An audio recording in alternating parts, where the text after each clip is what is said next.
thank you to everybody who joined us today to just share how we're planning for this year and how we see things differently. So this will be session 1, where we really just talk about how to prepare and how to get all of your ducks in a row as early as possible.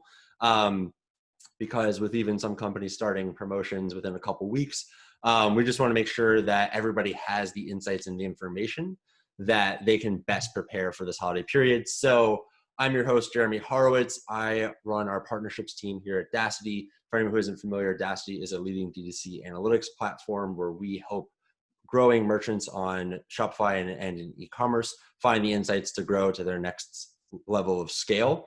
You can find me on LinkedIn at the address below. Just some quick housekeeping. Everyone is on mute to start off with. If you have any questions, there's a Q&A module below. Please submit your questions there. And then we're also going to be recording the session. So if for any reason you aren't able to stay till the end, we'll be following up afterwards to send the email out to everybody. We're really excited, and I'm very excited to introduce our panel and probably the good reasons for why everybody came. So I'm going to allow everyone to quickly introduce themselves. So let's just go from top left down. So Yao, if you would introduce yourself first and give us a quick overview of what you're working on. Yeah, for sure. Thanks a ton, Jeremy, for having us. So I'm Yao Anning. I'm the co-founder and CEO of Malomo. So we help e-commerce brands manage their post-purchase experience, essentially helping them turn their shipment tracking experience into a marketing channel, giving them a lot more control over how they communicate with customers during delivery. So that's a little bit about me. Awesome. Thank you. Chrisma, how about yourself? Hi, guys. My name is Chrisma Lester, and I am the brand manager for Sassy Jones. Sassy Jones, we're an award-winning accessory brand, and we sell confidence to the women that we serve. We're currently ranked as number 75 on the Inc. 5000 list because we've experienced over 4,000% growth in the last 3 years. So my role as brand manager, an aspect of that is really overseeing every aspect of our customer communication systems. So I'm so happy to be on the panel today. Wow, that is awesome growth. Okay, Brian, how about you? Our growth isn't that awesome. That is awesome. So my name is Brian Anderson. I'm the founder and CEO of a headless commerce platform called Nacelle. So we power, just really help the merchant create excellent customer front-end experiences that convert really well. Awesome, thank you. Josh, what about yourself? Awesome. Hey, everyone. I'm Josh Notman, growth lead at Caraway Home. We're just under a year old now, launched during October of last year. We're focused on high quality, non-toxic cookware. And since then, we've expanded kind of beyond our core digitally native e-com site to brands like West Elm, Crate and Barrel, Goop, Verishop, and working kind of to plan our first integrated holiday strategy this year. Very cool. Adam, what are you all working on over at Ballsy? So, hey, everyone, my name's Adam. I'm the founder and CEO of Ballsy. So Ballsy is a men's personal care brand that focuses on below the belt care. So a bold, fun, playful brand tackling an area that really has been overlooked forever. Cool. All right, Billy, bring us home. Yeah, let's do it. Happy to be here. My name is Billy McLennan, and I am the partnerships team lead for a company called Gorgias. And essentially we are an e-commerce focused help desk. So what we do is we help brands scale with exceptional customer support by bringing in all of their data and all of their communication channels into one place to make that experience for the customer, seamless. Very cool. So we're going to dive into a bunch of questions today. I think we've got a very wide variety of a lot of people with a lot of deep knowledge and skills and a lot of different elements. So let's dive right in. I think probably the first piece that a lot of people are going to be interested to hear about is how do you deliver a pleasant and personalized customer experience when there's just so much going on? So Chrisma, what are you all thinking about for Sassy Jones in that respect this year? Like, this is our special sauce, right? This is what we've been doing as far as providing a customer experience that's really personal, that's really connected, and that's really genuine. So it's just more so building on who the core of who we are as a company is, providing that experience. So from handwritten notes, like every customer that shops with us gets a handwritten note. Like, our shippers are writing with a pink pen and writing a special note to our customers. We also go live throughout the week and just really engage on our social media platforms. And then also one of the biggest things that we do is the CEO of our company, Sassy Jones, is really connected with the customer and really wanting to show how to style our pieces because we are an accessory brand, and also just showing what the purpose and the meaning is behind the things that we do. So it's not just accessories that we're selling, it's an experience, it's confidence, it's inspiration. So this is something that we do so well, and it just excites us and makes us happy to be able to provide that personalized experience to our customers. That's really cool. Josh, what are you all thinking about in that respect at Caraway Home from that personalized experience? Yeah, definitely. So going into holiday season, it's the most noise that any of our potential customers are experiencing. And so standing out, especially when email is kind of a core channel for people, I think is critical. So obviously there's a lot of personalization you can do on the email front. But now, a lot of brands are moving towards investing in SMS as a much more intimate communication channel. Even if you don't have SMS set up now, collecting those phone numbers during holiday to be able to use, for acquisition retention next year will be extremely helpful. And kind of the last channel that I'm really interested in is direct mail as communication with customers. So it's also a more intimate channel. It's a little different, and it's an area that customers don't have as much noise, especially if you can personalize it correctly. Awesome. Yeah, sounds like a lot of channels. So Billy, I want to throw it up to you because I know that you all see how a lot of brands manage it across all of their different channels. What are you guys seeing from either trends or best practices? Yeah, of course. First off, I want to say completely agree with Josh. SMS is a channel you should at least start building a list for if you haven't, or at least trying it for the holidays. I know Charisma at Shop Sassy Jones is they're crushing it on the SMS front. So yeah, it's a big channel. But in terms of I think what we're seeing across the board, so we just did a little bit of a study on tickets, what type of tickets, and then I also had interviews with customers. And I think over the past 6 months, one of the biggest things is just in terms of communicating is transparency with what everything's going on. So most consumers are basically saying they want to be when you're talking to them, they want you to relate with what's happening with the pandemic and the Black Lives Matter movement. And some people have lost their jobs, things like that. But in terms of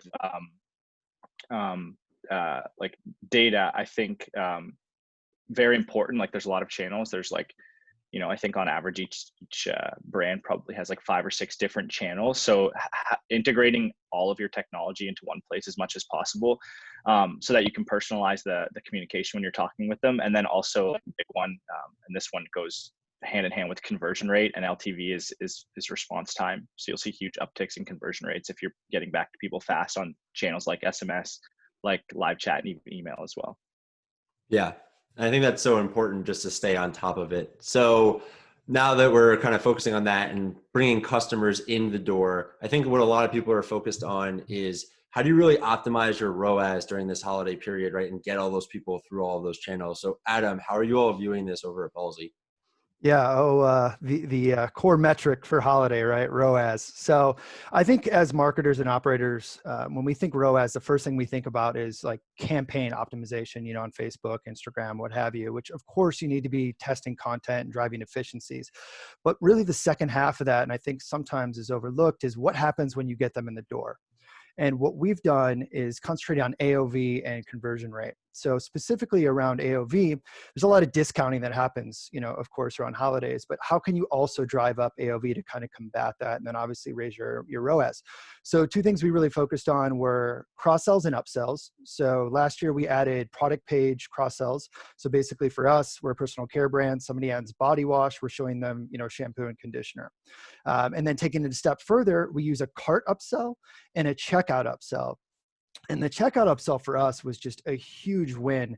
And something that I recommend is doing something that's a lower priced item. So for us, we had a $6 shower sponge that obviously goes with a lot of our products. It's kind of this no-brainer thing. It's $6. They're already pretty committed to the purchase. We saw around 15% of customers add that on, which is just a great AOV boost. And some recommendations in terms of plugins that we've used for both of those. So on the checkout, order bump works really well. And then rebuy on the product page. And then the other piece that we do is pre-kit a bunch of our products together. So we take our most popular products, we put them in a kit. So the thing we always think about is how do we make it dead simple and easy for a customer to make a purchase decision without them having to add a bunch of different products or really think through too much. Because of course, attention is one of the hardest things to get. So we develop pre-made kits. We actually make a kit page on our site. And we did this last year and we saw a lot of success with that. And it's definitely something we're going to do again this year. Yeah, it sounds like a bunch of great tactics to get customers to spend more, because then if they spend more, you can spend more and everybody wins in that scenario. So Brian, I know that you all are looking at a lot of different websites and how a lot of different brands are optimizing this. What are you all seeing on the optimizing ROAS front? Yeah, I think it comes down to those two KPIs that Adam kind of alluded to. AOV is a really big one. Someone asked the question, what do those letters stand for? That's average order value or cart size, so your average cart size. But the other key metric to driving ROAS is also conversion rate. So if you can get a better conversion rate on your site, so more traffic that comes through, the more sales you get out of it, that affects your conversion rate. And that's also going to drive your ROAS to become more profitable over time. What we see is one of the key sort of performance metrics that affect conversion rate and AOV really is page speed performance. And it's subtle, it creeps up on you. But eventually, if your page load speed is too slow, your conversion rates are going to suffer, your AOV is going to suffer. So from a quantitative point of view, those are really two key metrics to look at. If you could increase page load speed and get a better performance, it's much easier to check out. It's much easier to explore a product catalog. But there's also another subtle effect on that that's a little harder to quantify, which is for a lot of DTC brands, it's really important to speak to your customer. So maybe, during Black Friday, Cyber Monday, someone sees an ad and they have one checkout. Ideally, though, that becomes potentially a lifetime customer. So how do you convert, a Black Friday sale or a campaign into actually a lifetime customer? And for the D2C brand, it's really all about the messaging and the marketing and speaking to that persona directly. Well, that's a really hard thing to do if it takes a really long time to load a page and the mobile experience is subpar, especially if this customer is coming from a native app like Facebook or Instagram where everything's really fleshed out and really smooth. And so this is one thing we see. We generally see stores who optimize for performance and optimize for mobile really do exceptionally well during this period. Yeah, and right, also takes a long time to load, people bounce, and then ads get more expensive, which makes the return on ad spend lower. So really important to button up that experience as well. And I think that also transitions well into kind of the next topic that I want to dive into of like, what's the best way to set expectations with customers after they buy? So Josh, I know that you all have been doing a lot of testing and work in this area. How are you all working on this at Caraway? Yeah, so we definitely had a trial run for this several months back. As COVID started, people started cooking from home more than really ever before. And it was really a source of comfort for people and their families. And so that was a really kind of unique time for us. It blew through all of our inventory. And so we had to freeze our dev roadmap and just laser focus on the entire user journey of how we are going to inform upfront to the email and everything like that. We got it to the point where everything's all connected. There's messaging on our PDP on site, our product pages, and going into emails, which dynamically inserts text based on the latest shipping updates. And so we kind of view it as a full experience across that. And kind of recently we integrated with Malomo for our tracking page, which has been huge for us. Most tracking pages are pretty terrible to look at. No one really wants to deal with them. Now we're able to use it as a moment for branding, a moment for referral, a moment for shipping updates, as well as cross-sell and several other features. So we've gotten a huge amount of compliments. We've seen thousands of sessions and dozens of orders coming in by the day. So it's been really great for us. Yeah, and it's really important to think about it's not just one key moment. There's a lot where you can set expectations. So Adam, how do you all think about that at Ballsy? Yeah, I think this year, more than ever, setting expectations is going to be just so important. I mean, you're already hearing from FedEx, USPS, like there's going to be delays, right? They're worried about staffing. And I think while yes, you want to communicate to a customer after they make a purchase, make sure that they know if things are being delayed, but I think it's really important to spend the time to communicate to a customer up front. So some things that we do is like on our cart page, you know, we set expectations. We say, hey, like there could be delays due to shipping. We also set expectations around, you know, guarantees, right? Like we're going to give a 30-day money back guarantee, or like where everything's made and shipped from. So just setting all expectations before a customer makes a purchase, I think has really helped, because it alleviates a lot of questions that they may have up front. And then after they make the purchase, I think it's just really being proactive in your communication, right? I think as operators, it's sometimes, you know, you get overwhelmed when things are getting behind, or maybe you run out of an item that you didn't foresee happening. And it's like, you kind of go head in the sand a little bit, but it's really important just to get out in front of it and let your customers know, like, hey, like we're having an issue, like we see you, we understand, we're going to get to you very quickly. And the way that we've done that is sometimes just doing videos in the warehouse, showing that there's actually people like here, like we're not some fake company. I think a lot of customers, which is how easy like D2C brands are to like kind of launch on Instagram and whatnot, or have been bitten by like companies that aren't, you know, real, or they're drop shipping and they take forever. So showing customers like you're there, you care, how to get in touch with you if they have a question. Then taking that one step further, we've got a Facebook community group, and we invite everyone that after they make a purchase to join that group. And again, like they can go, they can see people from our team interacting, they can ask other people in the group questions. So all about being proactive in terms of communication and making sure you get ahead of it is, I think, just key, and going to be more key than ever this year. Yeah, definitely. And Chrisma, I know you all have a similar philosophy over at Sassy Jones. Yes, I was saying Adam and I were here. So being proactive and then also being transparent is one of the biggest things that has helped us when we have to communicate like hard things like, you know, shipping delays, or, you know, something happened with the product. But one of the things that we do is post-purchase. Well, let me back up. When a customer actually, you know, checks out, the shipping confirmation, order confirmation page, you know, shows the expected shipping time frame. But what we do a step further is the day after, and this is for anyone who shops with us. It could be a first-time customer or a customer who has like 500, 600 orders with us. We send a thank you flow through Klaviyo, which is our email marketing platform. So we create flows through there where they're reminded of the shipping expectation and how hard we're working. We put different pictures and things in there. So like, you know, Adam was saying, they can see that we're real people, we are really working, and we really care. And so then what happens is, say, for example, if the shipping expectation is set that it's going to ship out within 3 to 5 business days, and that doesn't happen by the 4th business day, there's a flow that based on that is set to say, hey, we just wanted to give you an update. We are working really, really hard for your, you know, to get your shipment and your order out to you. This is what's going on, and this is the updated expectation.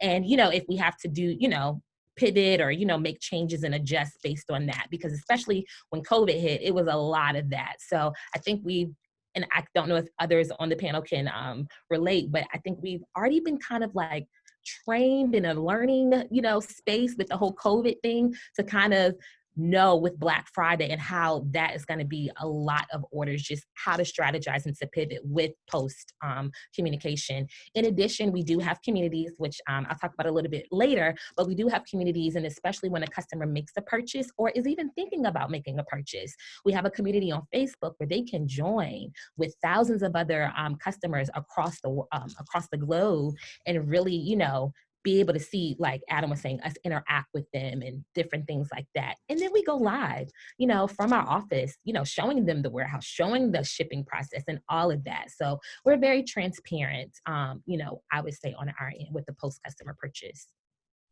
That's awesome. So yeah, I know that you look at a lot of different brands and there's a lot of different ways to go about this. So what are some key wins that some other brands could be thinking about? Yeah, I mean, when you think about post-purchase, customers, they care a lot about delivery. Like they, you know, we all shop at Amazon because there's an expectation that Amazon sets, right? We buy something, we know it's going to arrive in 2 days, and if it doesn't, like something has gone drastically wrong. And so consumers carry that expectation with them wherever they shop today. And so I think brands that are winning, it's expensive to kind of meet that service level, but brands that are winning are using other ways to communicate very transparently. Charisma and Adam mentioned this, like using every single touch point that you have with your consumer to communicate your delivery. It helps a ton with conversion. So you're communicating top bars on your website.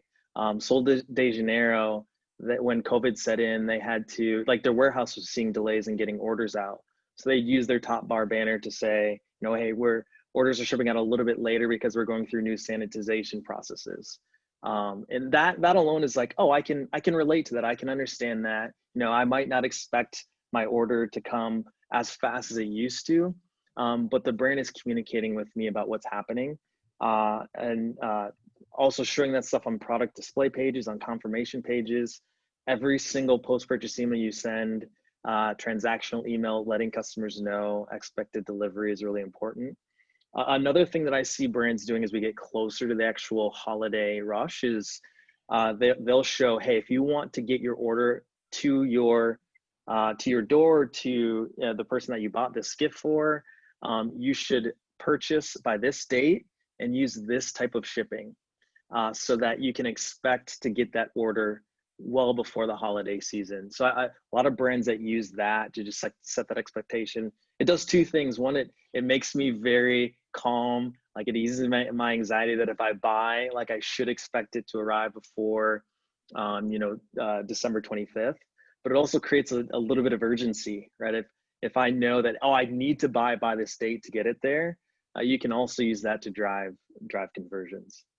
Yeah, it's a beautiful natural urgency because there's not going to be as much travel. So it's not like, I could ship it to my house and then bring it. Like, the customers need to think through that this year, and any help that you can drive them to will be really important. So, all right, so we have expectations covered. Now, how do we really stand apart in the post-purchase process?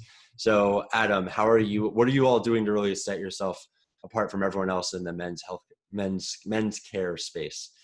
Yeah, I think it's all about being memorable, personal, and human, right? I think that's something that's really key to like D2C brands, is like when customers buy from us, like they like to know like there's other humans on the side of this screen. Like it's different than buying from Amazon. Amazon obviously has a lot of efficiencies in shipping and price. So like, how do you set yourself apart? So some things that we do are like right after post-purchase, we send a video from myself and my co-founder, just like welcoming them to making the purchase. Also letting them know how they can reach out to us if they do have any issues, and just putting like a face to the brand. Again, a human aspect to it. And then I think the other thing that's really important to think about is like, you have the gift purchaser, right? Like that's one half the equation around holiday, but like, what about the gift receiver? And how do you communicate with them, and how do you make sure like they're coming back to the site? And we've always tried to think of creative ways to drive them back, get their emails so we can continue to market to them. And this year we're doing something kind of fun and creative, and we're putting like a scratch off ticket in like our like gift box, right? So like the scratch off ticket, like we'll have prizes associated with it. They get their little number, they come back, they have to put an email in with the scratch off to then reveal whatever their prize is. So it's just something fun and engaging to get them back and get them engaged with the brand so we can remarket to them. So you want to obviously think of whoever's buying it, what you want them to have a great experience, but then again, like the ultimate end goal is getting that gift receiver to come back and have a great experience. Yeah, and a great way to capture another email. So Charisma, how are you all thinking about standing out during this holiday period after someone buys?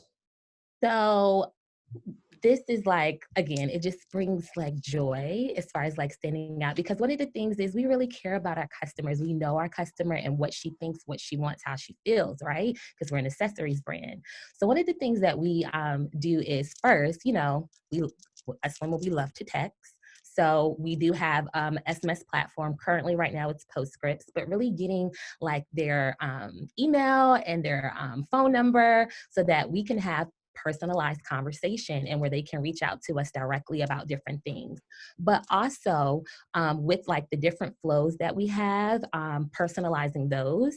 And then just like text blasts that we do, welcoming them to like our Sparkle Party. So we have a Sparkle Party every Thursday night at 8 p.m. on our Facebook page. And it's where the CEO of our company, Sassy Jones, goes and shows how to style our new arrivals and our restocks, and it is a hit. And then also, like, we do tutorials with like real life customers showing their experience and how they style their pieces, and that really relates well with customers. So say like if they purchased a scarf, right? They're going to get an email within 2 days of their delivery happening and saying, yeah, you know that scarf you purchased? Well, let me show you how to style it. Let me show you what pieces go with it. So, you know, really causing them to re-engage with us and bring them back to make them a repeat customer. Also, one of the other things is having a reward system, right? So we use Yapo rewards where they get points for every dollar that they spend, and that's what we use as our discount thing, right? We don't really have discount codes. We use the rewards as this is the way that we reward you for shopping with us. And then we have our communities. So I talked about one of the communities earlier where it's open to, you know, anyone who purchases or shops with us, but we have a community called Secret Society. It's our VIP upper echelon of our customers. They have to spend at least $2,000 with us to even qualify for this group, right? But when they get in, they get first dibs on new arrivals. They get to help making product decisions and things like that. The CEO and the staff, we're in there like, you know, girlfriends chatting, you know, all of that all the time. So just that whole engagement and that personalization and just really like making it like, you know, we are really girlfriends has been helpful to us to stand out, because it's like, what company or, you know, that you really know that a CEO is getting in front of their audience and like, you know, just really caring and showing the purpose and the, you know, the way to style things. It's very rare that you find that. So we call ourselves unicorns. So we are meant to stand out here. That's awesome. It also sounds like you're building a great community on top of all of that as well. Yeah. So yeah, throwing it back to you. What can other brands really think to do, and what are some easy to deploy tactics to really stand out after someone makes a purchase? Yeah, for sure. So I'll start by kind of setting the tone of like why it's important to even do something at this time, and then I can give like one or two real quick tactics. So customers on average check shipment tracking like 4 times per order. So if you assume that you're sending 1,000 shipments, let's say a month, you're delivering 4,000 brand impressions. And so with Black Friday, Cyber Monday, we expect that number will quadruple. So the number of, you know, because carrier delays are increasing, we expect people to check tracking twice as much. The shipping volume that you're sending doubles or triples in that time frame. And so just the sheer number of brand impressions that you're delivering during shipping is in the tens of thousands. And so what that means is like you're either amplifying a really good experience, or you're amplifying a really terrible experience. And so hopefully you really pay attention to these touch points. The other thing is that because customers are looking at that, it's a prime time opportunity to build your brand with every single shipment that you send. So one thing, there's two strategies here. One thing that Caraway does, Josh, I love what you guys do. They use the post-purchase experience as really like an onboarding hub, right? Like you just bought this really nice cookware. Here's some ways that you should care for this cookware to improve the longevity of it. Here's some good cooking tips. And they use it as a funnel. So right, they drive people from the tracking page to content that's relevant. And then there's other products on those pages that inspire additional purchases, right? They'll show care products. They'll show complementary products on that. So it's a really subtle way to drive customers right back to the buy button in ways that they really love and understand. And then the second is they open shipping emails upwards of 70 to 80%. The click-throughs on these are insane. And so, Chris, you talked about these post-purchase flows. Typically, brands will send those post-purchase flows through marketing. So it's like the open rates on normal marketing emails are typically in the 20% range.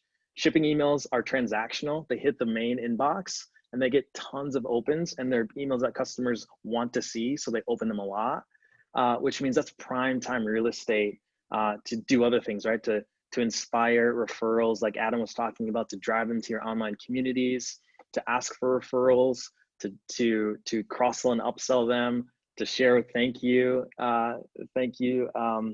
videos. So it's just an awesome way to start to expose customers to the brand and subtly drive repeat purchases in the process. Yeah, I think we're also focused on driving that first purchase, that there are so many opportunities to put people down incredible experiences after that. I think that's great. And Josh, I guess I got to make a purchase to check that out.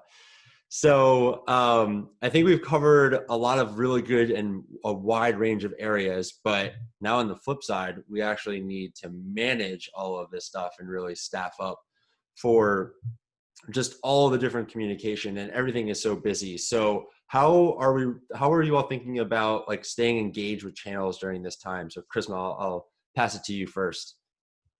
Certainly.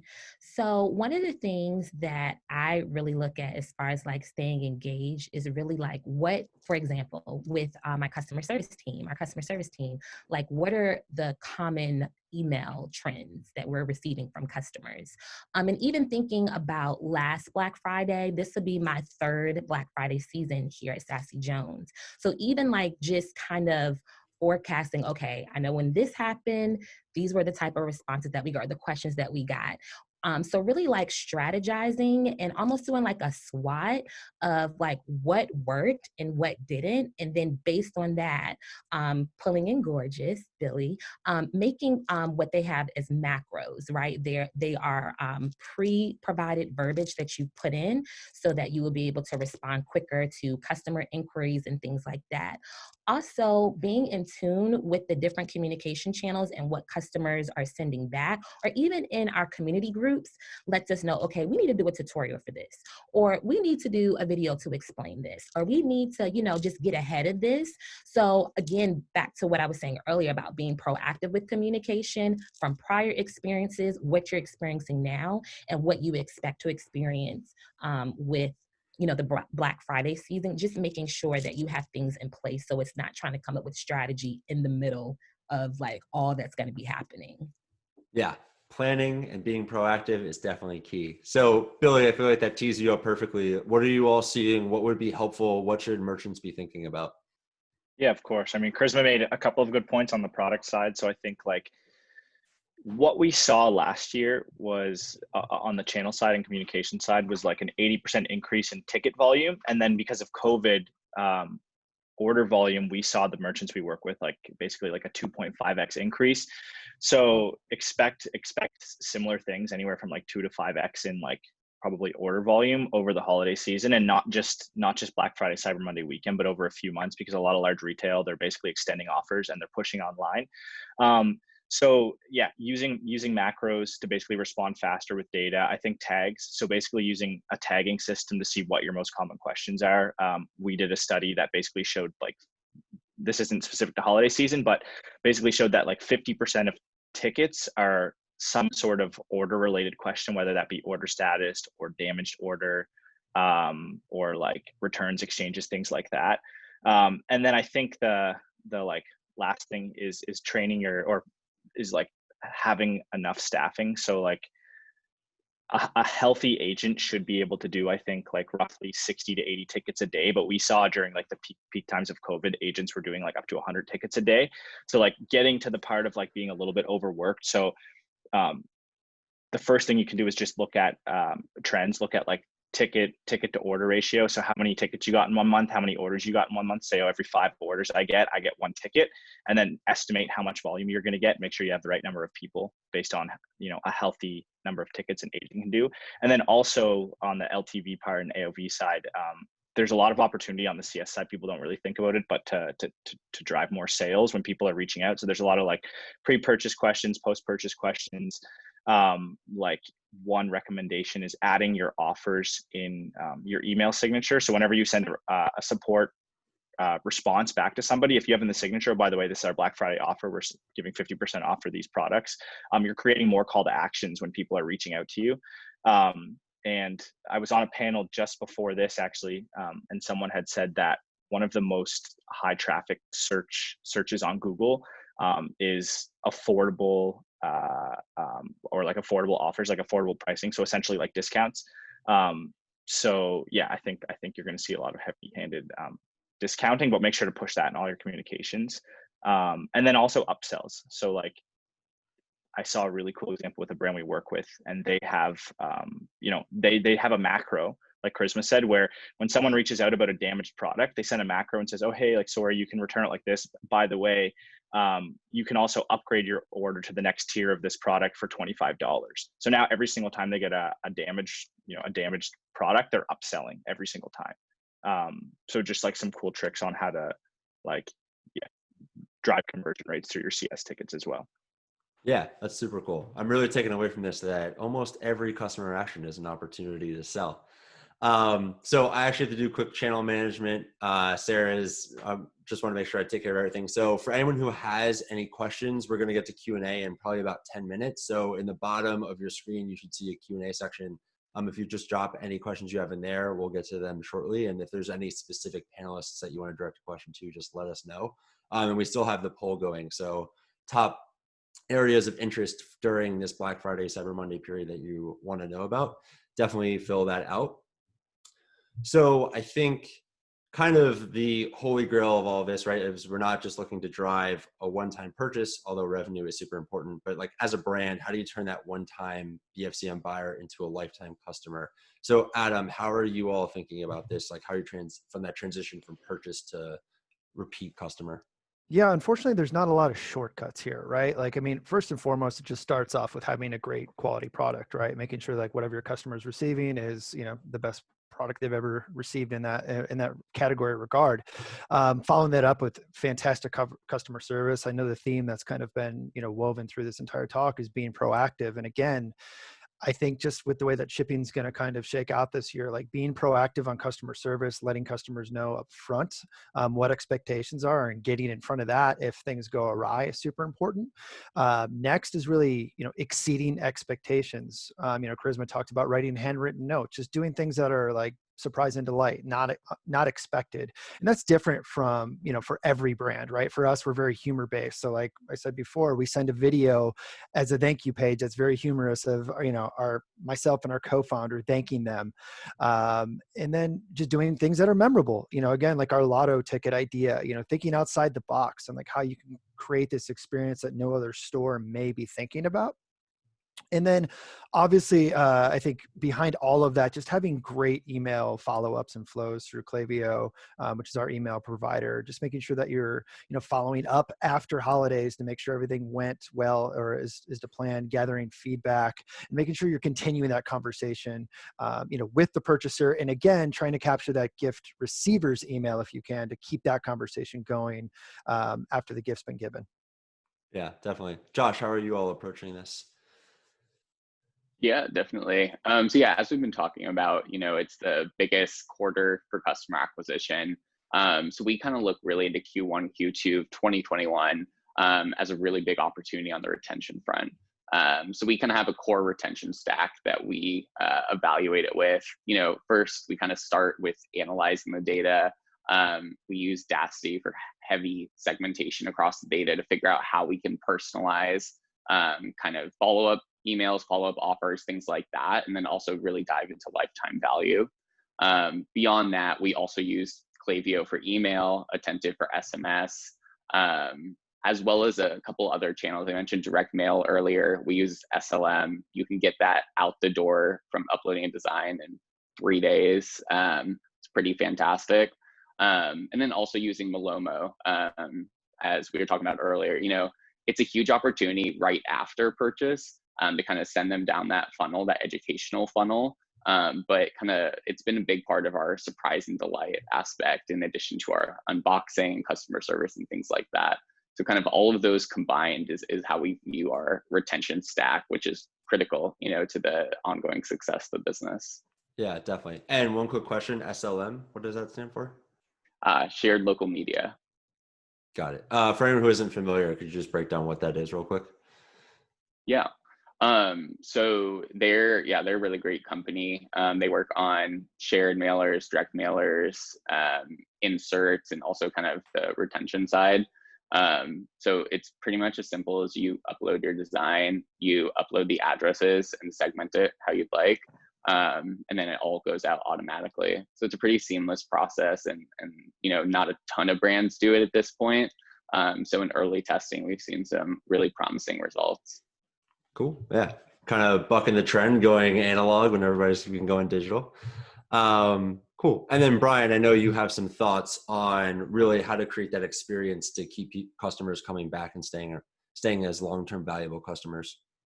You know, it's a tricky thing because I think a lot of good D2C brands are growing through social media. So whether that's buying media with ads or, leveraging an influencer or network of influencers, a lot of your traffic that's inbound is coming in from, say, a Facebook mobile app or an Instagram mobile app. And I suspect Facebook has poured hundreds of millions of dollars, maybe billions of dollars into that technology to make that experience really smooth for their user, what they call the user, what will be hopefully your future potential customer.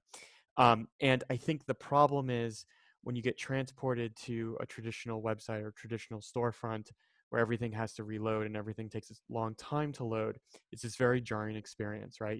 You've come from a world where it's very modern, it's very 2020, if you will, where everything's optimized and nothing has to reload, and you're transported into this realm where I don't know, it feels like a throwback, right? Everything I click on has to reload, and it's very hard to explore the catalog, let alone get an introduction to the brand. And I think where D2C brands do really well is when they take a moment, not just to understand conversion, but also really understand who the person is that's coming into their store from something like a social media ad. And if you're able to not only get the conversion, but also explain why your brand is important for that persona, that's when you're really able to convert a one-time buy, I believe, into a lifetime customer. But if you don't get that branding in front of them, because it's hard enough just to add something to your cart and actually check out with a slow page load speed, then I think sure, maybe you get the one checkout, but are you really maximizing lifetime value for the traffic that's coming in? So I think, again, page load speed and getting the mobile experience, something that's really special. Those are key factors. Yeah, definitely. Because you got to make a great first impression if you want someone to stick around. Okay, so final question before we open up for Q&A, and these are always my favorite because they're about something that may not have gone swimmingly in the past. So what's the one thing that you feel like you've learned from a previous holiday season, and how are you going to make sure that you're going to get it right this year? So Josh, I'm going to put you on the hot seat first. Yeah, definitely. I think the last several years we've seen a huge change in how Black Friday, Cyber Monday especially, has been treated.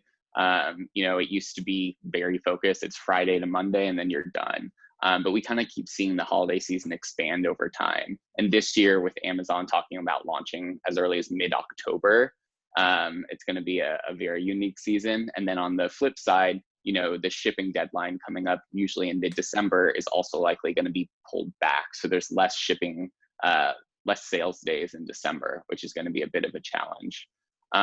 So in terms of viewing that through everything, I'm personally a huge fan of starting as early as possible, where it makes contextual sense. I've been in the position in the past where we tried to launch everything on Black Friday. And essentially what that means is, your platforms don't have time to optimize. You don't have time to optimize it. And because of the huge amount of traffic kind of across the board, various platforms and things will go down. And so by optimizing everything ahead of time, you're kind of going in there, much, much more prepared than other advertisers. And so I think that's probably been one of my biggest learnings in the past is, optimize ahead of time. Yeah, definitely. So, Charisma, I'm going to throw it to you next.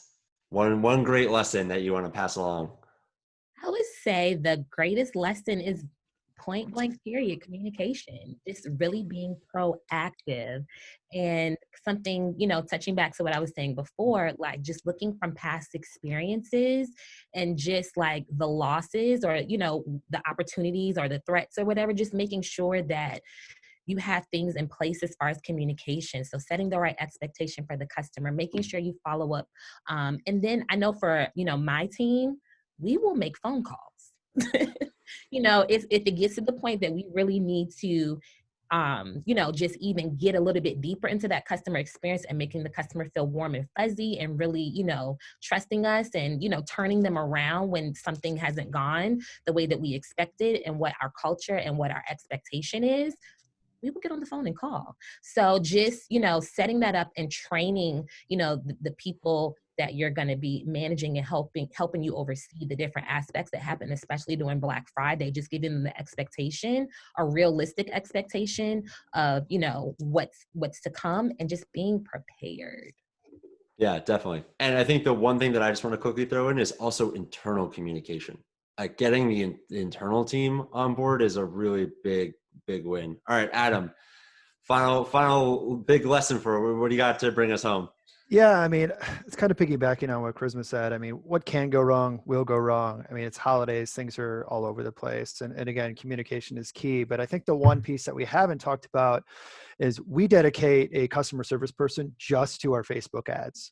You know, obviously that's the most public place. And a lot of times now we're the first place where customers go to complain or ask questions or say things when things are going wrong. Maybe their order's missing. Instead of going to customer support, they're going to an ad because they feel like it's shown and they're going to get quicker customer support that way. So make sure that you're dedicating someone that's always on your ads and, you know, putting out any fires and showing that like you're a very proactive brand, because again, this is the most public space that you're at, and, you know, ads drive, you know, the core piece of the revenue. So don't overlook that piece. Yeah, definitely. Because those ads can do a lot of good pre-selling for you. Cool. All right. So we're going to dive into Q&A. So I think the first question we have, and Brian, I'm going to tee this up to you, is what is a good page load speed? What should a brand be targeting when they're thinking about how fast their pages load? Yeah, so this is a funny world we live in e-commerce, because most technology verticals, progress moves forward and not backward. But actually, the e-commerce web has gotten slower over the last 4 years, and so it's really notable. You know, the Google recommendation is get it less than 2.7 seconds on your initial page load speed, and even lower thereafter.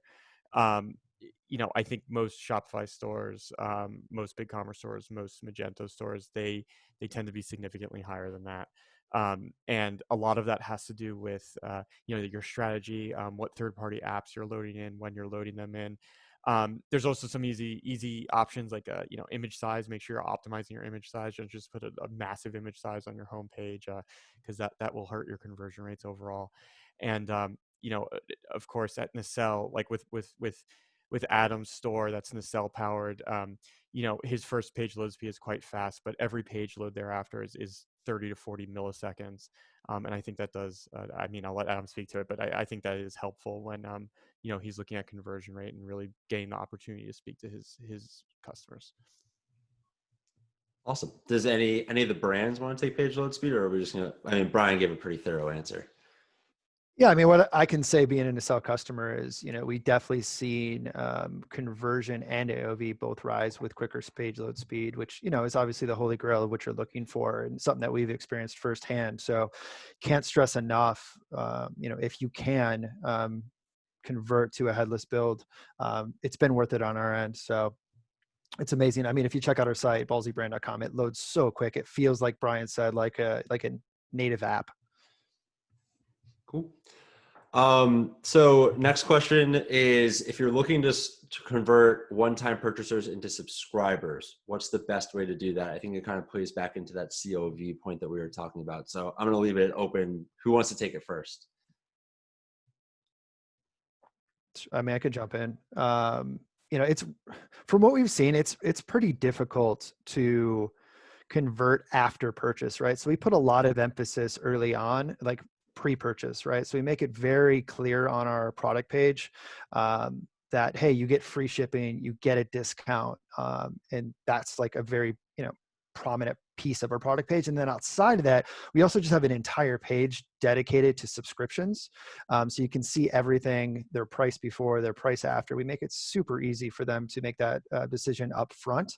The one thing you'll want to look out for, especially on holidays though, on subscriptions, are people that just kind of game the system, right? They sign up for that subscription, they get the free shipping, and then they automatically cancel like immediately after. And like, we kind of call them out in a fun way though. So we send an email, be like, oh no, you didn't.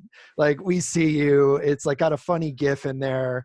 And it's like, you know, maybe this is a mistake, like click this button to like re-up. But I don't know. It's something that we found it's a lot harder. Not to say you can't do it. I think after they've made a purchase, there's obviously a lot of flows and re-engagement, you know, that you can do through Klaviyo to get them on a subscription. But it's really that first purchase that I think is the easier one to convert them on.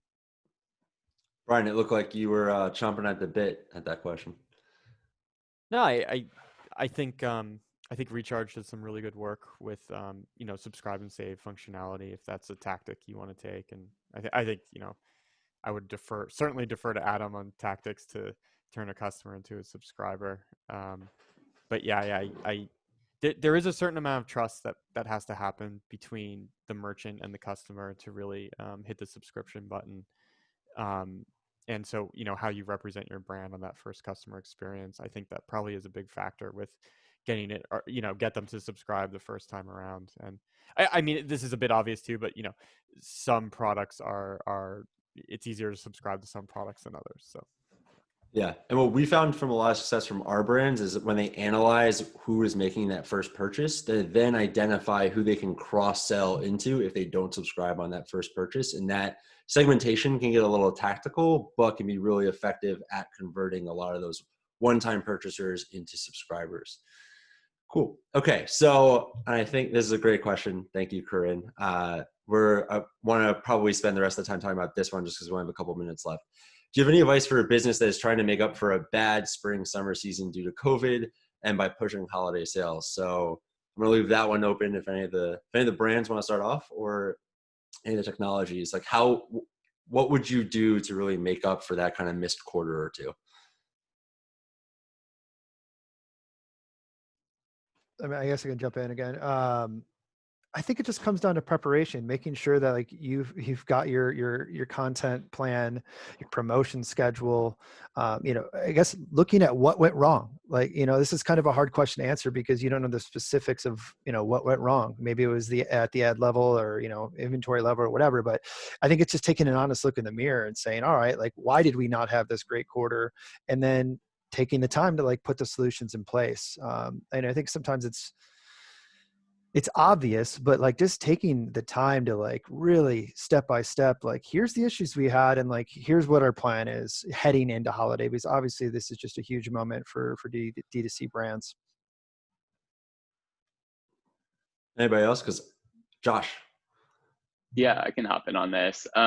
Normally saying sales and discounting is a bit of a cop-out. I will say Q4 is a completely different time. I know a lot of people have brand concerns, very rightfully so about that. You don't want to be perceived as a discount brand where people are constantly just waiting for the next sale and not buying. That being said, I would still kind of go hard on the promotion front. Like we're not even planning to call it a discount. We're still workshopping the exact name of it. But essentially, you can also get creative in the way you measure it.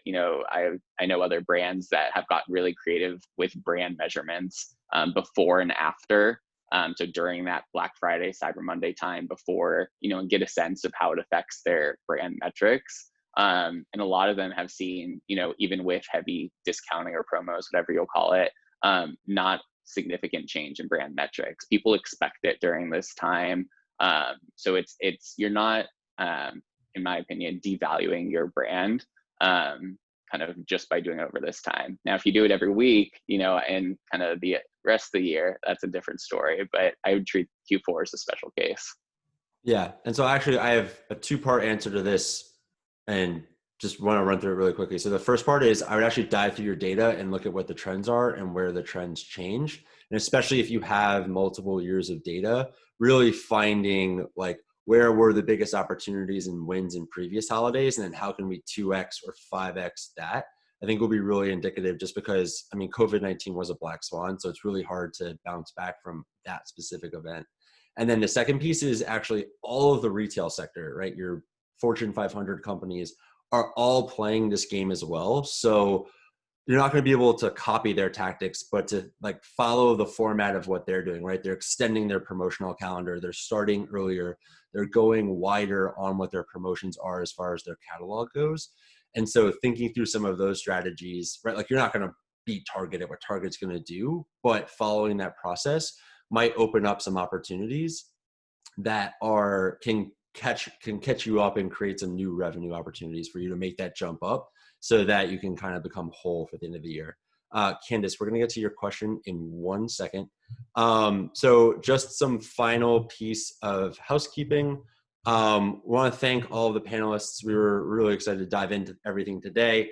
Up next, on October 1st, we have Beat the Holiday Rush with Ops Built to Scale. And then 2 weeks after that, we'll have Site, how to improve your site speed, and then checking email twice. Our final webinar will be right before the holiday season of some quick wins. And I know there's a lot of questions about the tools and everyone that was mentioned on the panel today. So if you're interested in learning more about Malomo, please reach out to Ya. I saw that that also there's a question about SLM, so I'll get some info on Josh around how to get in contact with them. And then for everyone who wants to learn more about Rebuy and Order Bump, they'll actually be on our final webinar, so come back and stick around. Just really want to thank all the panelists and everyone for joining us. We really appreciate everybody coming out and learning how to turn this crazy time into one of the best performing quarters that we've seen in a while.